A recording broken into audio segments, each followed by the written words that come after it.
Glenn, as many of you know, is a Norwegian political scientist who has distinguished himself as a leading critic of Europe's recent political choices in the Ukraine conflict and in the run-up to it. Glenn is a prolific writer of many books, and recently, that is since the outbreak of the special military operations in Ukraine, over the last couple of years, he has published 3. The first is Russophobia, Propaganda and International Politics. The second is called The Think Tank Racket. I love this. Managing the Information War with Russia. And the third is called The Ukraine War and the Eurasian World Order. Well, it's an interesting character. When in his youth, he was actually leading a youth party which called for Norway to leave NATO. So he's taken a bit of a turn since then.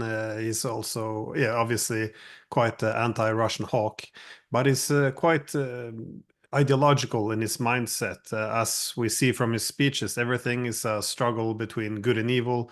In which the security competition is not really an issue because it's simply good guys with weapons which are good versus the bad guys with weapons which is not good.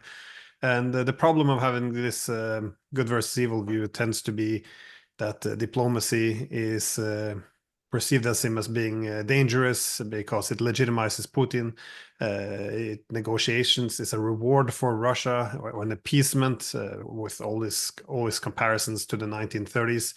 Instead, if it's a struggle between good and evil, we always see that peace depends on defeating evil, which is why Stoltenberg is renowned for his statements that weapons are the way to peace, which is almost a copyright infringement of George Orwell.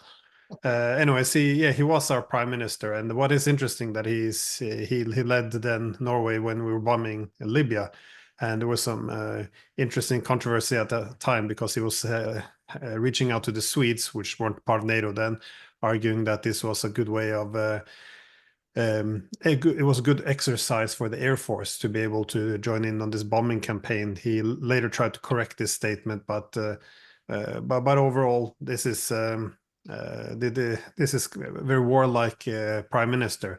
And for a small country of 5 million, I think Norway dropped about 10% of the bombs on Libya, so it's quite significant. But he was rewarded for it as well, as he was then given, after being the prime minister of Norway, he became the general secretary of NATO from 2014 to 2024. And this is kind of the model you have. If you want to become the general secretary of NATO, you have to show your loyalty to the empire effectively. This is why it's interesting now that Jens Stoltenberg is stepping down. You have the former prime minister of Netherlands, Mark Rutte, who will take over.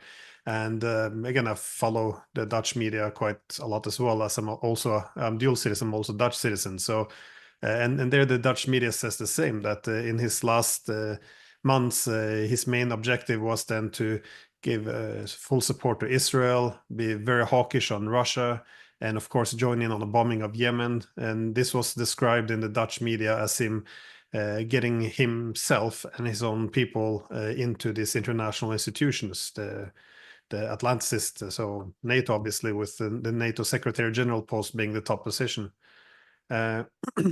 Otherwise, I don't want to go for too long, but it's also quite interesting that he fits into the whole ideological leanings of NATO. For example, during the Afghanistan war, in which he presided over much of this war, half of it, you had CIA documents being leaked saying that the best way to sell this war to the Western audience, which is getting a little bit cold on the war, was to frame it as a war for women's rights. So he wrote an op-ed with Angelina Jolie to give it a bit of a freedom fighter, a Hollywood flair to it, in which the whole argument was NATO is the main fighter for women's rights. So when the war began then in February of 2022, it was the West that put sanctions on Russia. It was the West that cut themselves off Russian energy, and whatever could be used left was blown up with the Nord Stream, which the Americans now blame on Ukraine, but I think it's hard to imagine Washington not having anything to do with this attack.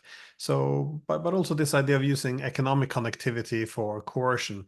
This has become our hallmark of the collective West. For God's sake, we ceased stealing. We froze 300 billions of Russian sovereign funds and are actually stealing stealing this money as well.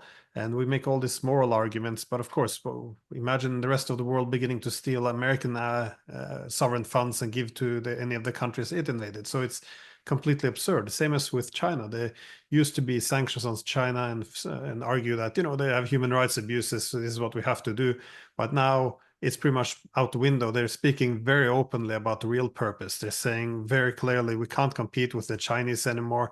We have our financialized economy. They have an actual industrial economy.